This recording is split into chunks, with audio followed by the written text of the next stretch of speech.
Hi fashion lovers, welcome back to my channel. Okay, if you're a subscriber, thank you. If you have not subscribed, do subscribe. All right, so today we'll be making this beautiful gown. You're seeing how to cut the upper part of it. You already know the down with flare, right? So the upper part is what we are cutting, and this is the calculation. All right, you can pause to understand my calculation. All right, this is the calculation. Now for the front there is no dart, so the 1 inches is just sewing allowance. Okay, and for the shoulder you just there to be used. All right, then my half length is 17, bust point is 10. Now I said there is no dart, but I have bust point, yes, because I want to know where the upper chest will be.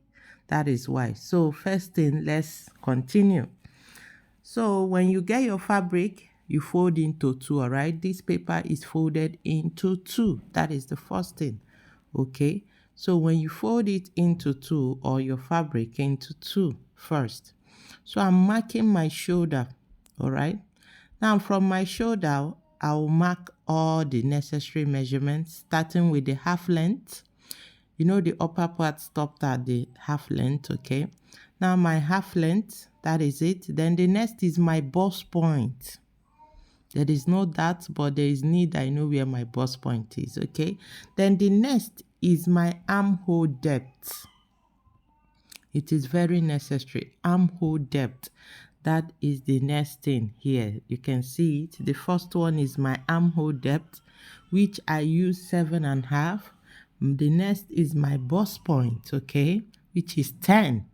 The half length, which is 17. Okay, so I didn't add any allowance to it because I want, after sewing it, to go up a little bit. All right, but you can add sewing allowance to your half length.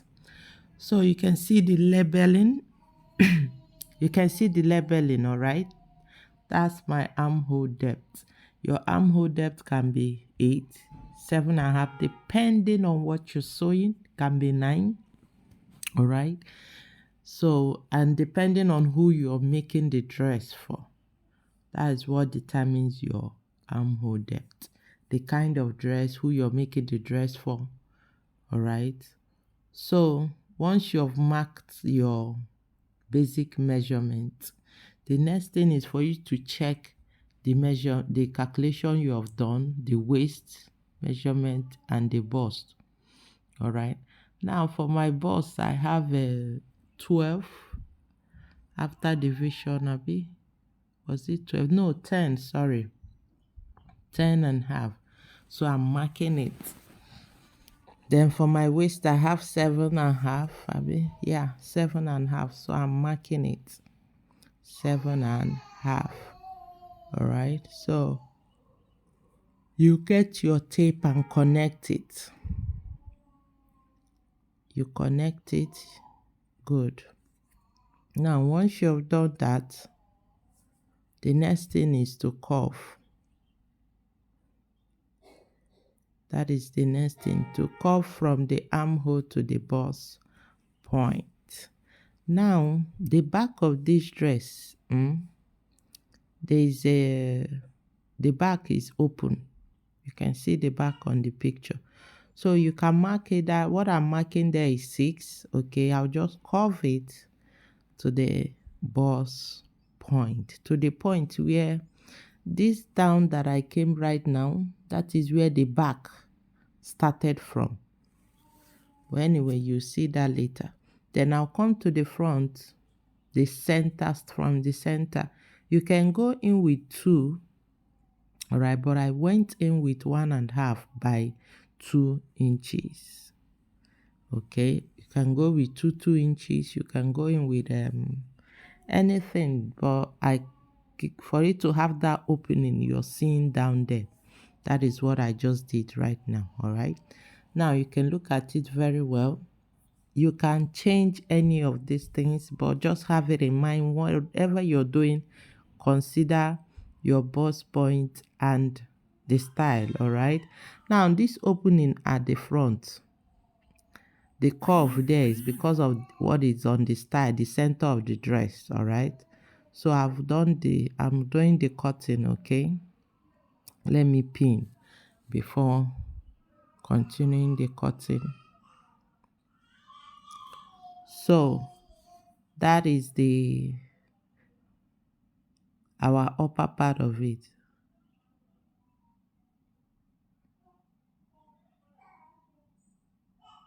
So we are cutting it out. Good. That is it. Then the next is to curve the down, to cut out the curve part of it too. So you cut it out and our upper part is ready. Sorry, the front part of the dress is ready. All right. Let me unpin it and show you what it will look like. Now, having done this, all right, no, it's paper, so it's folding. Now, when you have done this, remember the front does not have that. Have that in mind. The front cannot have that, okay, because of the style. Now, the next thing for us to do right now, I need to get a band, okay, I'll use in folding it from the front.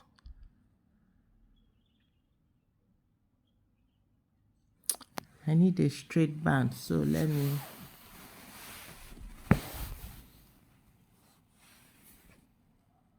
the band can be of any size, all right,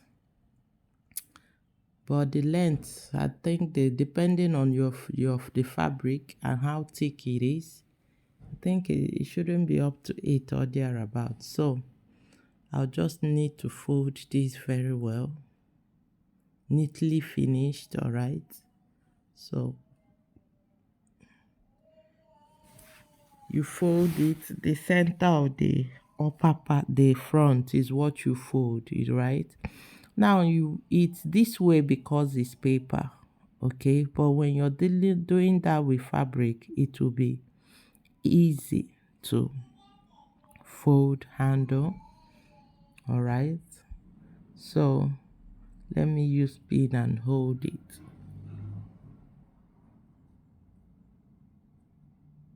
Let me use pin and hold it. So that is it.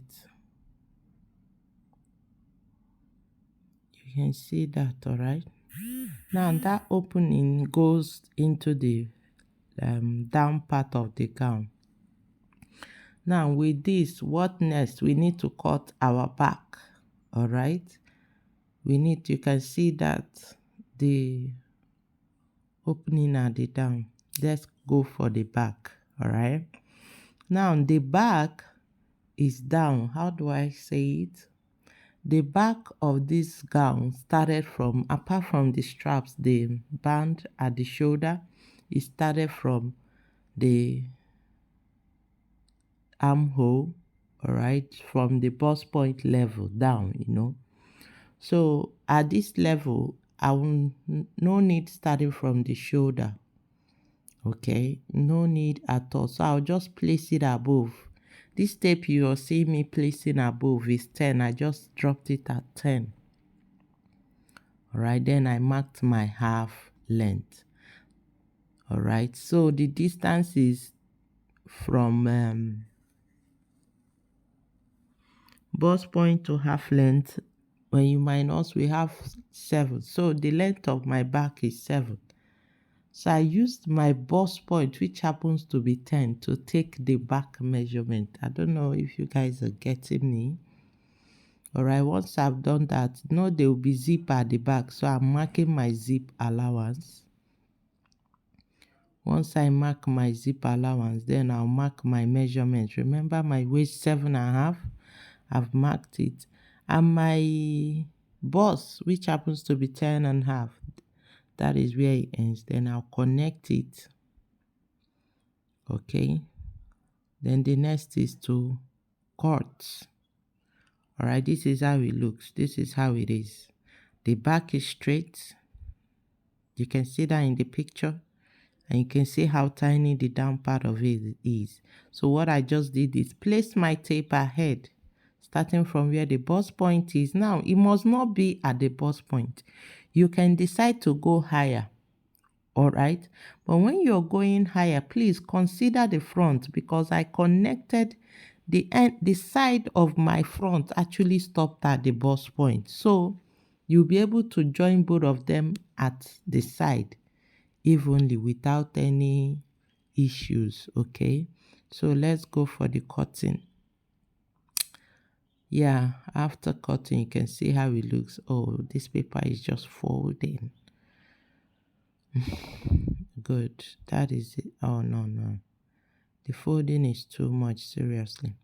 So, that is it, okay? You pin, you can see how it looks. Now, this is the front, right? You get what I'm saying? This is the placing. You can see I placed the side to the side of the back, okay? Now, we are done with these two. Guys, you already know the down of this gown is 90-degree flay, all right? Just have that in mind. For those, if you don't know how to cut 90-degree flay, just drop it on the comment section. I can make a video on that. It's very easy. So the next thing is we need the straps, the band or the stand, okay, for the up. So how do you do the calculation? Now remember, my back, I did bust point, which happens to be 10.